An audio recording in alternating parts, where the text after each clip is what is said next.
Bismillahirrahmanirrahim. Assalamualaikum warahmatullahi wabarakatuh. Alhamdulillahirabbil alamin. Salatu wassalamu ala asyrofil anbiya'i wal mursalin wa ala alihi wa sahbihi ajmain amma ba'du. Usikum ban nafsi bi taqwallahi faqad fazal mu'minun lam takun asadiqun. Jamaah yang dimuliakan Allah, alhamdulillah kita panjatkan puji syukur kehadirat Allah Subhanahu wa taala. Pada malam hari ini kita diizinkan Allah dan ditakdirkan bisa berkumpul bersama di majelis ini untuk melanjutkan kajian keluarga sakinah, dan tema kita melanjutkan yang kemarin tentang visi dan misi keluarga Islami, dan kita sampai pada pembahasan tentang berawal dari rumah. Pada pertemuan yang lalu saya sudah membahas tentang apa saja visi dan misi keluarga. Nah, untuk bisa mewujudkan visi dan misi itu, semuanya dimulai atau berawal dari bagaimana kita mengkondisikan rumah sebagai tempat tinggal. Artinya, bagaimana kita mengelola rumah kita, itulah yang nanti akan memberikan pengaruh kepada manusia-manusia yang ada di dalamnya. Kemudian pelan tapi pasti apa yang kita lakukan itu akan terakumulasi. Kalau yang kita lakukan sejalan dengan visi dan misi, insya Allah beberapa tahun kemudian dari usia pernikahan kita akan berubah menjadi pribadi-pribadi yang lebih dewasa. Kita mendapatkan sakinah dalam rumah itu, anak-anak yang lahir di dalamnya menjadi anak-anak yang soleh dan soleha, keluarga kita bersih dari perzinaan, dan kita tahu mana peran laki-laki dan mana peran perempuan. Tapi kalau kita hanya sekedar menikah, tidur bersama di tempat yang sama, menjadi tua bersama, tapi apa yang kita lakukan setiap hari enggak jelas, tiba-tiba kita sudah tua, pernikahan kita sudah lama, tapi kita tidak mendapatkan apa-apa. Karena itu kita mulai pembahasan tentang bagaimana kita mengkondisikan rumah kita sebagai awal dari perubahan. Oke, kita masuk ke sini.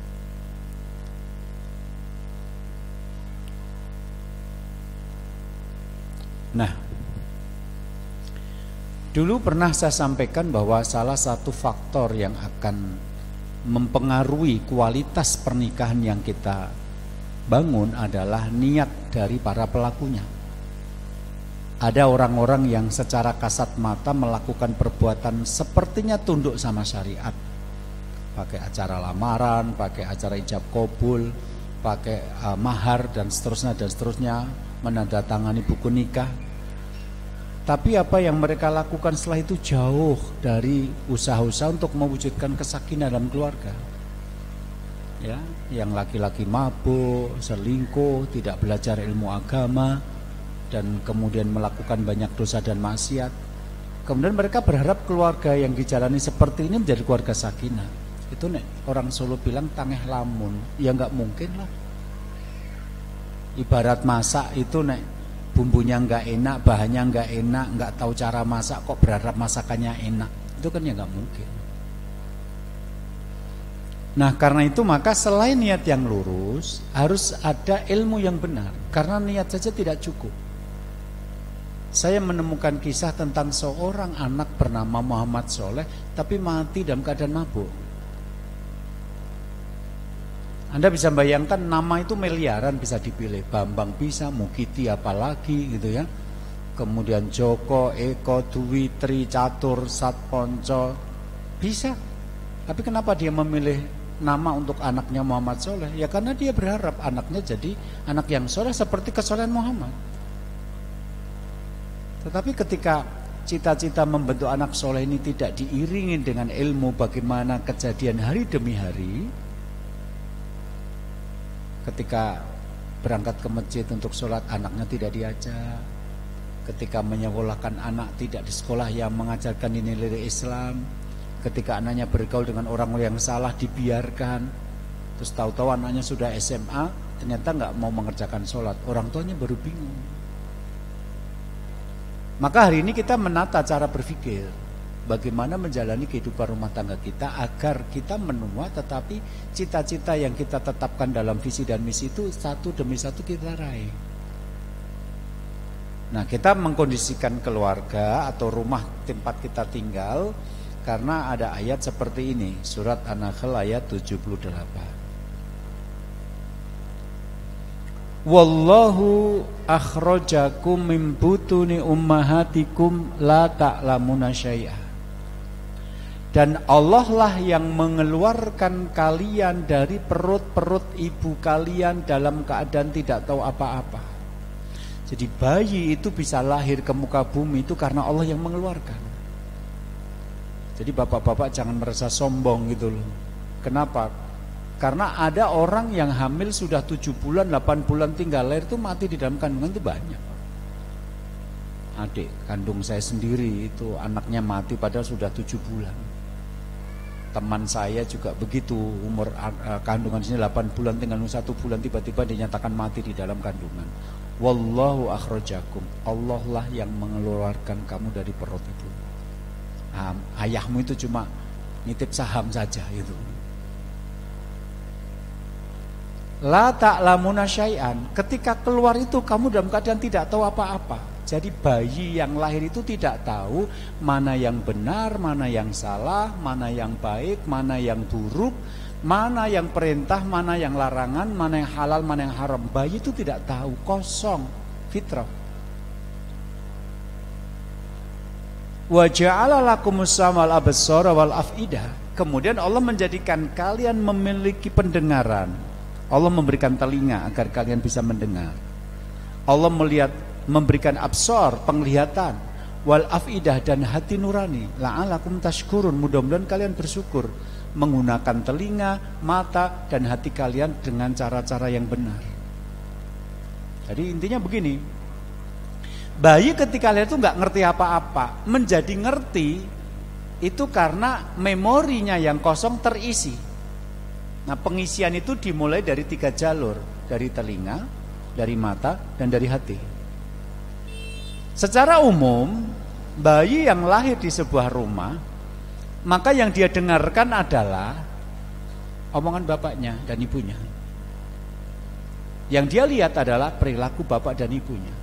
Yang dia rasakan adalah rumah itu yang membentuk suasananya menjadi nyaman, penuh dengan kemarahan atau saling diam-diaman. Itu tergantung dari bapak dan ibunya menciptakan suasana itu.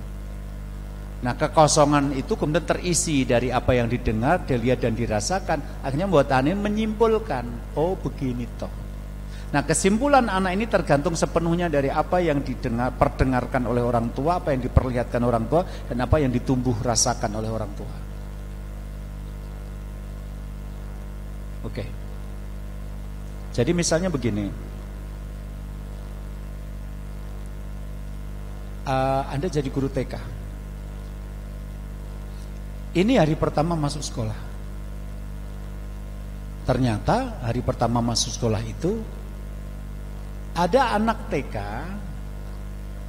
yang maaf, pulpennya jatuh. Jadi dia nyuruh sama temannya, Mas, ambilkan pulpen saya ya. Diambilkan. Terus ngomong, makasih ya Mas ya. Dari mana anak berumur 4 tahun itu bisa melakukan tindakan itu kecuali itu yang dia lihat dari bapaknya sama ibunya. Jadi kalau bapak ibunya minta tolong orang lain, dia bilang, Mas tolong ambilkan. Setelah diberikan bilang terima kasih. Tapi anak TK yang lain dengan usia yang sama-sama 4 tahun, sama-sama pertama kali keluar dari rumah untuk sekolah, itu bisa saja pulpennya jatuh, kemudian dia bentak-bentak temannya. Nah cepet jiko kayak ngono wae suwe banget ngono ra iso bodoh tenan. Dari mana dia mengenakan kata-kata seperti kecuali itulah yang dia lihat dari orang tuanya waktu dia. Wong dia belum pernah sekolah kok, ini baru pertama kali masuk TK. Paham? Karena itu maka fa'inal baita wal mu'athirul awal fi tarbiyatil asasiyatil islamiyatil abna'i wa dzalika li anal walidaini aktsarun nasi ta'thiran fi tifl. Jadi kenapa kita harus mengkondisikan rumah? Karena rumah adalah pemberi pengaruh pertama bagi anak. Jadi yang didengar, yang dilihat, yang dirasakan anak itu ketika dia belum keluar rumah, murni dari kedua orang tuanya. Maka orang tua adalah pemberi pengaruh pertama. Sebab pengaruh pertama ini yang paling kuat menancap dalam diri seseorang. Misalnya begini Bapak, kita dibesarkan dalam keluarga kejawen, yang nanti kalau anaknya sore-sore mau keluar rumah untuk pergi ditakut-takuti, jangan pergi, nanti ketemu karo undur pringis, bebek gombel, sundel bolong, kuntilanak, ya, banaspati, ya, apa meneh. Nah, jadi kita tuh dari kecil tuh koleksi hantu-hantuannya itu terlanjur banyak gitu loh, pocong macam-macam. Itu belum yang hantu modern loh, ada nenek gerandong, ada apa kakek apa kemarin itu ya. Jadi ada ya suster ngestot gitu ya, jeneng yang aneh-aneh gitu. Sekarang semuanya bisa dijadikan sebagai hantu. Itu menancap pada diri kita. Sekarang kita sudah hijrah, kita kenal ngaji. Di pengajian Ustadz tentang akidah mengatakan manusia itu kalau sudah mati, sudah meninggalkan dunia ini, dia masuk ke satu alam namanya alam barzah.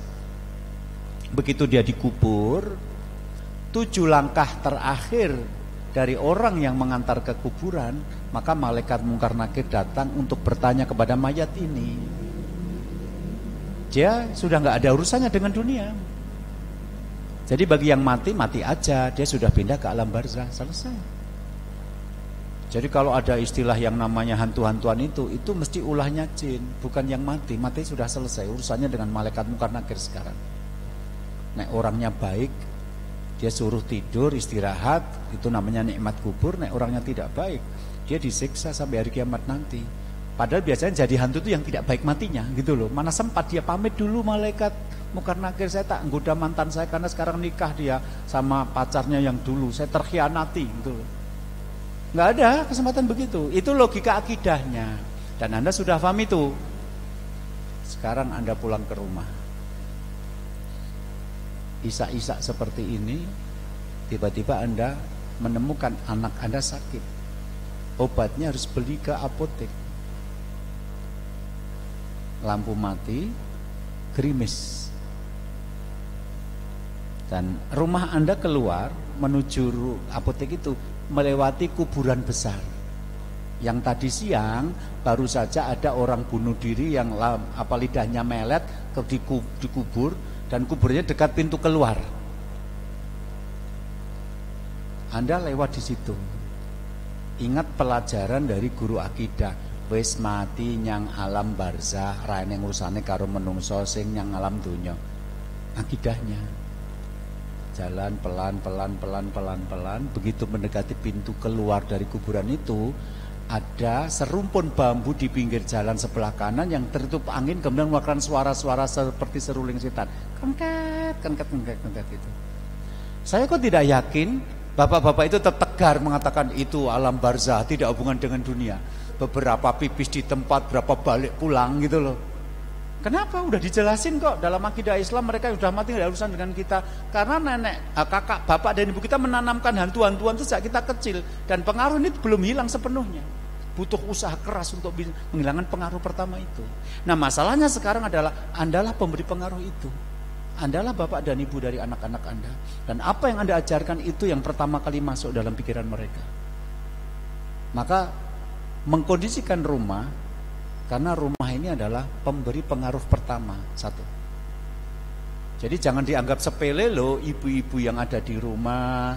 Nanti suaminya pergi cari nafkah, ibunya di rumah capek karena anaknya banyak kegiatan, akhirnya disetelkan film, TV, acaranya adalah acara kartun. Banyak loh ibu pakai kerudung mengira kartun itu bebas nilai karena itu gambar anak-anak.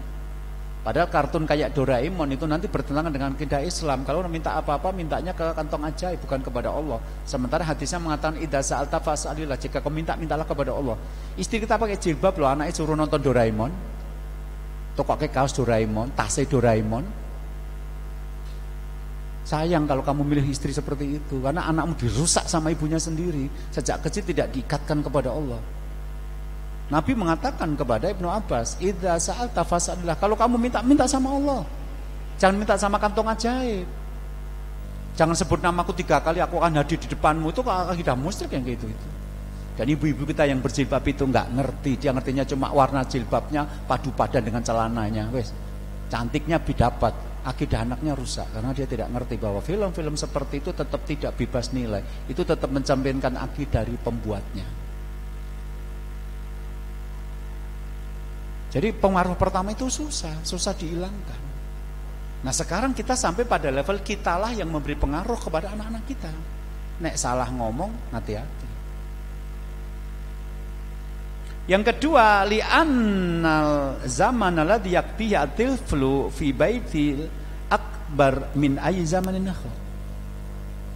Yang kedua, karena waktu yang dijalani oleh seorang anak di dalam rumah itu lebih banyak daripada waktu-waktu yang dijalani di tempat yang lain.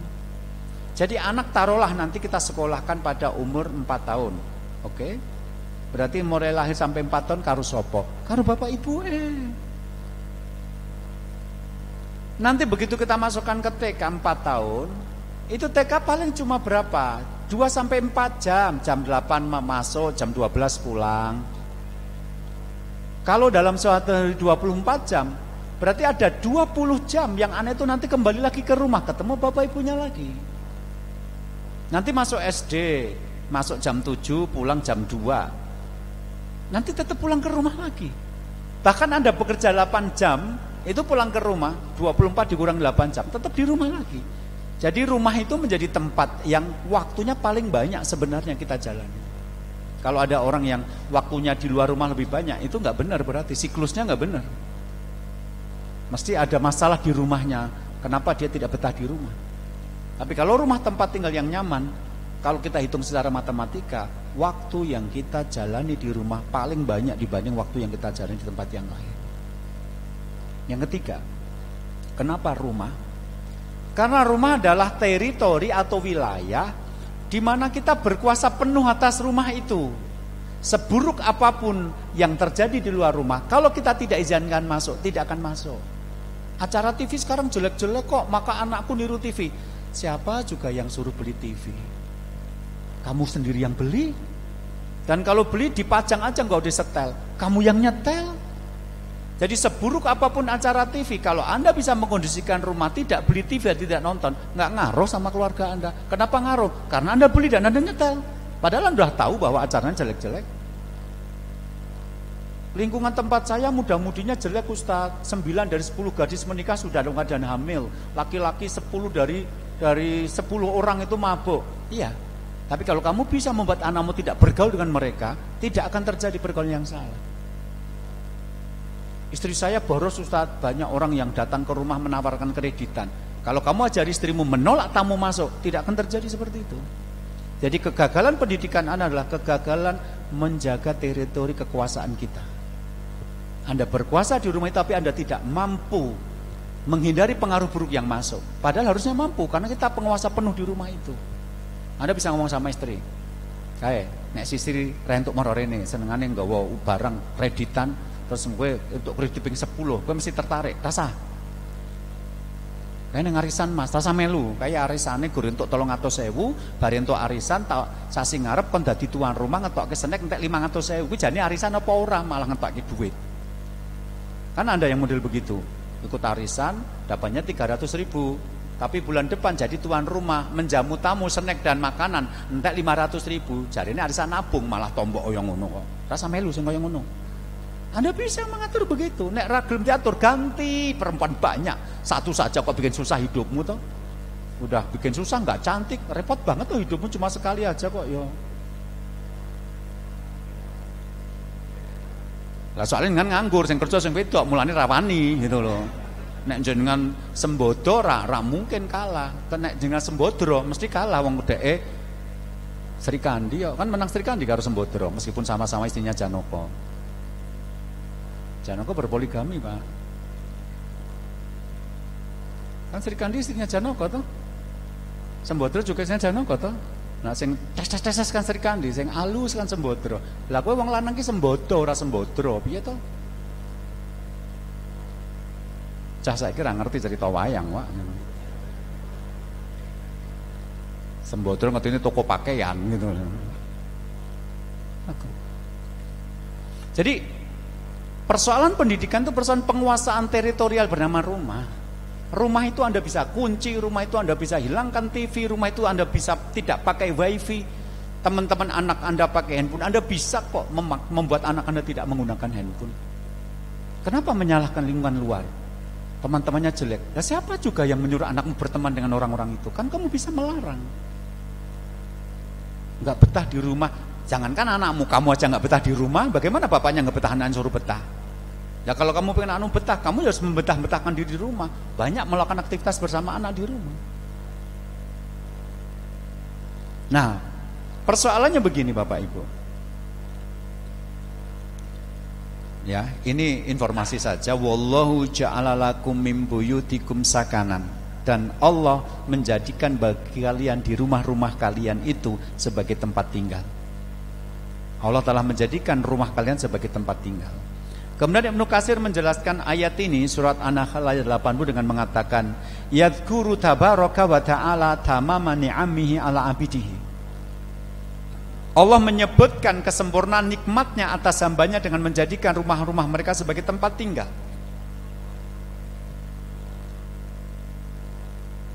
Mereka kembali ke rumah itu setelah beraktivitas kerja, berlindung dari panas hujan dan juga dari gangguan-gangguan yang lain. Kemudian memanfaatkannya dengan berbagai macam manfaat.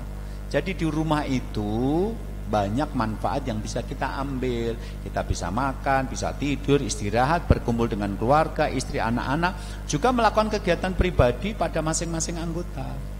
Mau ibadah silahkan, mau baca buku silahkan, mau istirahat silahkan, mau bercengkerama ngobrol silahkan. Di rumah. Maka rumah adalah teritori dalam kuasa penuh. Tidak ada yang bisa merusak rumah Anda kecuali Anda mengizinkan itu terjadi.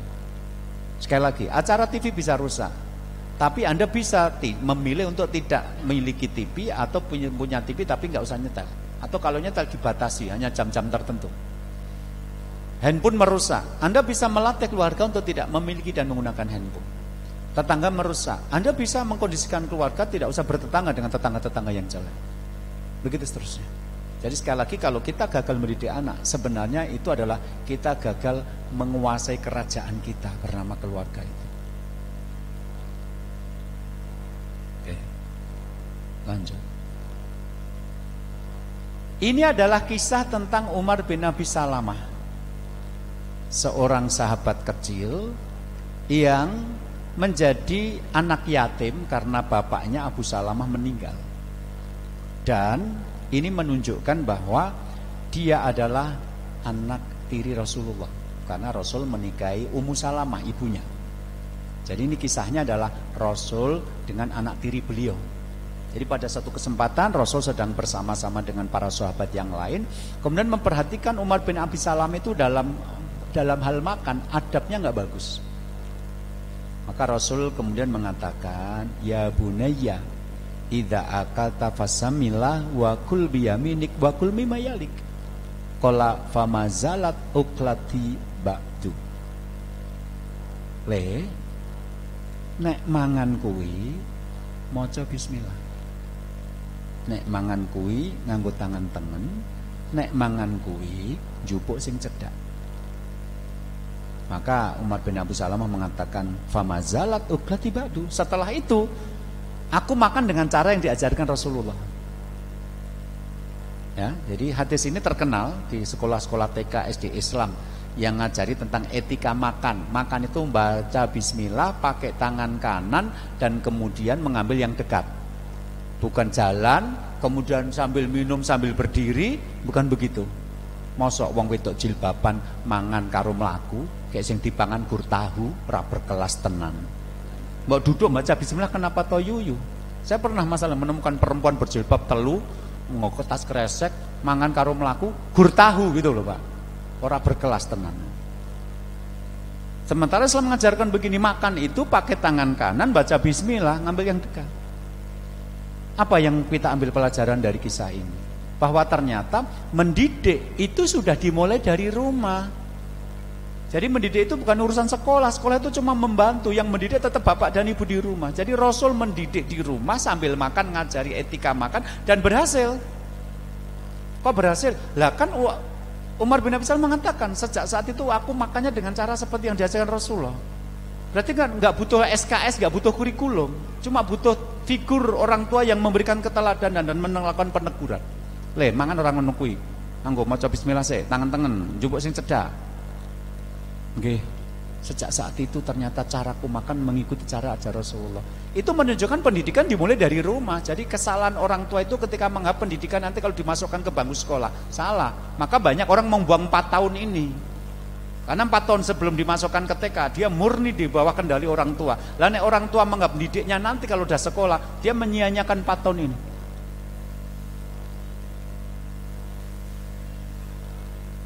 Kisah ini juga menunjukkan bahwa untuk orang yang berpoligami atau punya istri lebih dari 1, ternyata orang gur ngurusi bojone tok yang ngurusi anak kualon.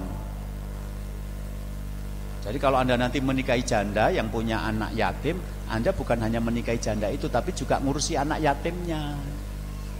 Banyak bapak-bapak itu kalau menikah lagi, jangankan ngurusi anak yatim, istrinya saja tidak diurus gara-gara ngurus janda itu gitu loh. Itu jadi masalah. Jadi ini menunjukkan bahwa Rasul itu peduli kepada kualitas pendidikan dari anak tiri beliau, yaitu Umar bin Abi Salam. Oke, sekarang masuk ke sini. Kenapa kita harus mengkondisikan rumah? Karena Rasulullah jelas-jelas menyebutkan bahwa pelaku utama dari proses mengarahkan anggota keluarga menjadi baik, mendidik mereka, itu ada di tangan orang tua. Kullu mauludin yuladu alal fitrah, setiap anak yang lahir terlahir dalam keadaan fitrah, bersih, kosong, suci, ya, jernih, tauhid, Islam. Fa'abawahu, maka kedua orang tua dari anak inilah, ini kembali kepada maulud. Fa'abahu, maka kedua orang tuanya lah yuhawidanihi, akan merubah fitrah ini menjadi seperti Yahudi. Karena KTP-nya tetap Islam, cuma berubah menjadi seperti Yahudi. Apa? Pinter ning ngeyelan. Punya anak cerdas, tapi kalau disuruh-suruh sama orang tua sukanya bantah. Itu mirip Yahudi. Nduk, ibu ki masuk angin. Mbok gaweke teh jahe kono to, Nduk. Mbok iki piye to? Genah aku sesuk arep ujian barang kok nek aku bantu mbake malah ra sinau, sesuk lek bijene elek piye? Oh, Yahudi kowe ya, ngono lho. Ra penting ranking 1 nek karo wong tuwa iku ora bekti. Jadi kalau anak pinter tapi ujung-ujungnya tidak menjalankan perintah orang tua, itu Yahudi, Mas. KTP-nya tetap Islam. Yunasironi itu berubah seperti Nasrani cara berpikirnya. Nasrani itu apa? Baper, nggak pakai dalil. Pakai dalil apa? Pokoke. Kowe iki lho, Nduk, wong Islam, mbok wis golek bojo, aja golek pacar. Bojo kuwi memberi nafkah sebulan sekali. Bojo itu mengarahkan kamu ke arah agama karena bertanggung jawab menyelamatkan dari api neraka. Bojo kuwi berarti menyediakan tempat tinggal. Bojo kuwi menyentuhmu dalam keadaan halal.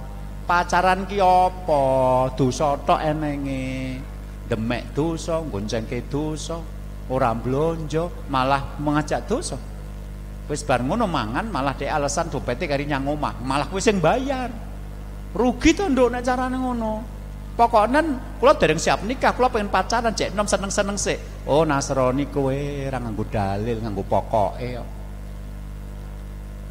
Atau Yumajisani menjadikan dia seperti orang Majusi. Majusi itu penyembah api. Jadi orang yang percaya kepada kekuatan metafisika, kekuatan di luar Allah. Anak Anda sudah jadi insinyur, Anda bangga, bikin jembatan.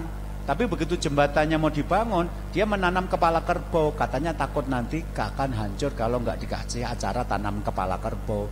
Itu namanya insinyur yang musyrik, calon penghuni neraka kalau nggak tobat. Bapaknya membanggakan anak insinyur, enggak, faktanya itu insinyur musyrik karena percaya pada kekuatan kepala kerbau yang ditanam.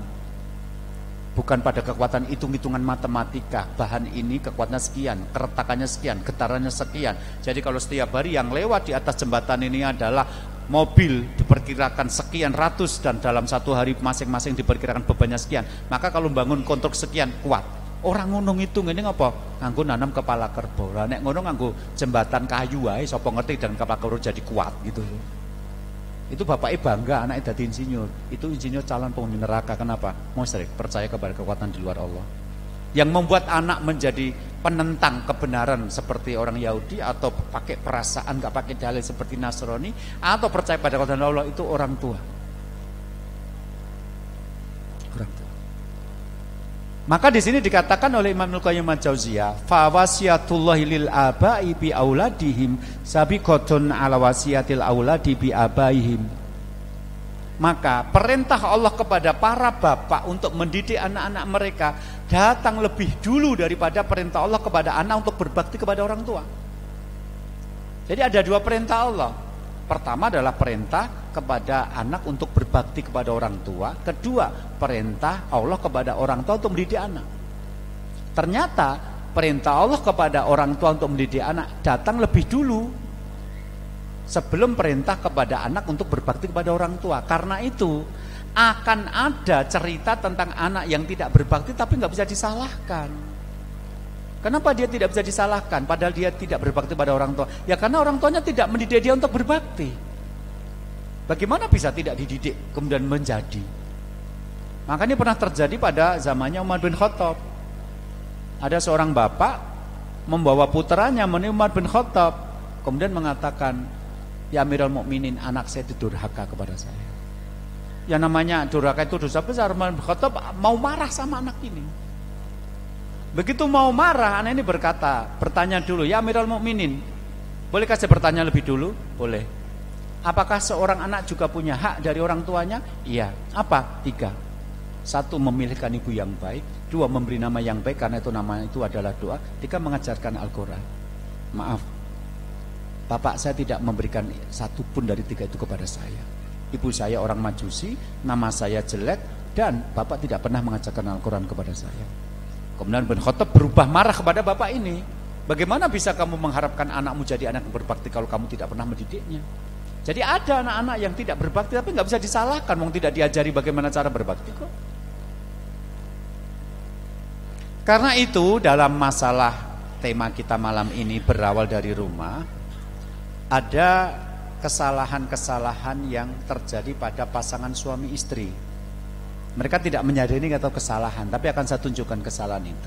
Yang pertama adalah bapak ibu yang menganggap dia ngomong kemudian dia melakukan perbuatan yang tidak senonoh di depan anak itu tidak apa-apa karena menganggap anaknya masih kecil.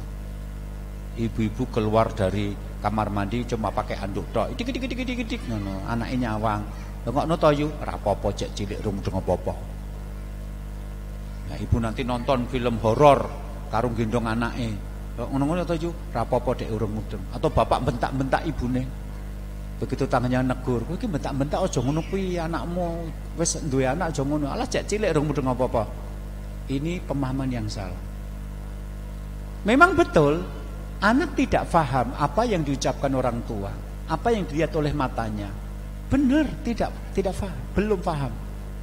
Tetapi anak itu tugasnya bukan memahami, dalam konteksnya adalah cuma merekam, cuma menyimpan. Cuma menyimpan. Saya praktekkan begini aja. Action. Oke. Sudah ya. Mesemo nyawang awakmu dhewe di layar. Oke, sekarang Anda lihat diri Anda sendiri. WA istri, kalau aku ganteng toh dek.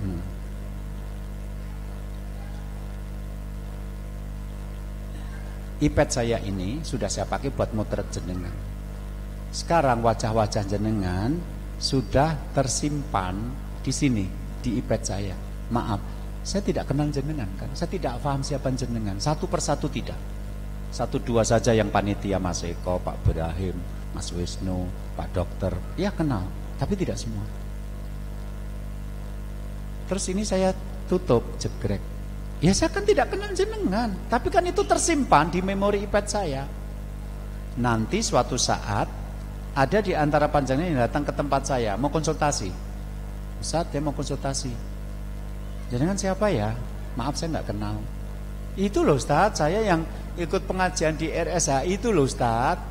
Waktu itu kan Ustaz motret tuh. Lah, saya yang paling ngantuan itu Ustaz. Coba-coba ya, saya lihat dulu fotonya. Saya lihat fotonya. Oh ini ya, jenengan ini loh, saya ngantuan. Ya Ustaz. Lah kan akhirnya connect ketika triggernya muncul. Pas tersimpan saya tidak ingat apa-apa, itu cuma tersimpan. Tapi suatu saat ketika triggernya muncul, pemicunya muncul, saya jadi nyambung dengan jenengan yang tidak saya kenal itu. Jadi anak itu matanya kamera yang sangat canggih dari Allah. Jadi dia melihat apapun dari orang tuanya cuma nyimpen cekrek, nggak paham. Nanti dia mendengar kata-kata apapun dari bapaknya, dia cuma menyimpan itu, dengar. Suatu saat ketika usianya semakin bertambah, ada pemicu. Ya misalnya tadi pulpennya jatuh, dia ngomong, "Ndang juga oke, ngono wae ra iso, wong lelet men." Itu keluar apa yang ada yang tersimpan itu keluar. Orang bingung. Allahu Akbar. Cah cilik omongane wis crigis men kaya ngono kuwi. Gak niru sapa? Ya sapa meneh ora bapak ibuke? Sapa meneh? Wong dia belum pernah sekolah, ini hari pertama dia masuk TK. Keluarlah itu. Tetangga dong ngelus dodo. Ning anak iki rumangsa ora salah, wong dia sekedar mengeluarkan yang tersimpan dalam memorinya kok. Jadi kalau ada orang tua yang melakukan tindakan-tindakan tidak patut, perbuatan atau omongan tidak patut, karena mengapa anaknya masih tidak paham apa, ini kesalahan pertama. Karena pendidikan sudah dimulai dari rumah sebelum ke sekolah. Anak hanya menyimpan informasi. Nanti suatu saat akan menggunakan informasi itu, bukan sekarang. Kemudian pendidikan itu dimulai di bangku sekolah. Ini salah, karena pendidikan dimulai sejak anak itu ada di rumah. Ketika ibunya menyusui anak, itu mendidik. Kenapa? Karena ketika, ingat ya, Quran tidak membahas air susu. Quran membahas menyusui. Bedanya apa? Kalau air susu, nanti ibu-ibu bisa memeras susunya, kemudian menaruh di dalam botol, kemudian menyimpan di kulkas, freezer. Ngomong sama pembantunya, iem, pelayan tidak seksi. Kan yang seksi Inem, adiknya, ini Mbak Yunya, iem. Nanti aku mau kerja. Lah per 2 jam nanti dan bagusnya ngarso kayak ono susu. Tak kasih A, B, C, D. Jadi nanti jam 8 botol A. Kemudian jam 10 botol B, jam 12 botol C, jam 2 botol D. Setelah itu aku sudah sampai di rumah. Ibu seperti ini mungkin tidak merasa bersalah. Toh yang saya berikan tetap air susu ibu kok, bukan susu formula kok. Tapi Islam membahas menyusui, berarti menyusui itu bukan sekedar air susu, tapi merangkul, menggendong, melakukan kontak mata dengan anak itu. Dan itulah kesempatan yang diberikan Allah kepada ibu untuk memiliki kontak batin dengan anak. Karena selama 2 tahun anak itu susu ibunya. Jadi setiap kali dia melihat wajah ibunya, itu wajah keramat. Wajah yang selama 2 tahun membuat dia nyaman. Ketika dirangkul ibu dia merasa basah, kemudian diganti popoknya. Ketika dirangkul ibu, ketika haus langsung disusui. Ketika lapar langsung disuapi. Ketika terdengar suara-suara yang mengganggu langsung didekap penuh dengan rasa sayang dan kasih. Itu yang membuat anak itu akan memiliki kontak batin dengan ibunya. 2 tahun Allah memberikan kesempatan seperti itu. Jadi kalau ada anak marah sama ibu, nuding, percaya wajah ibu di mata anak tidak keramat. Kenapa tidak keramat? Karena anak tidak pernah melihat wajah itu dalam proses tumbuh kembangnya. Alias ibunya tidak menyusui. Cek, Anda bisa cek. Anak-anak yang berani sama ibunya itu rata-rata anak yang tidak disusui atau disusui tidak dalam waktu yang lama. Jadi ini pemahaman harus kita mulai. Di rumah itu pendidikan sudah berjalan.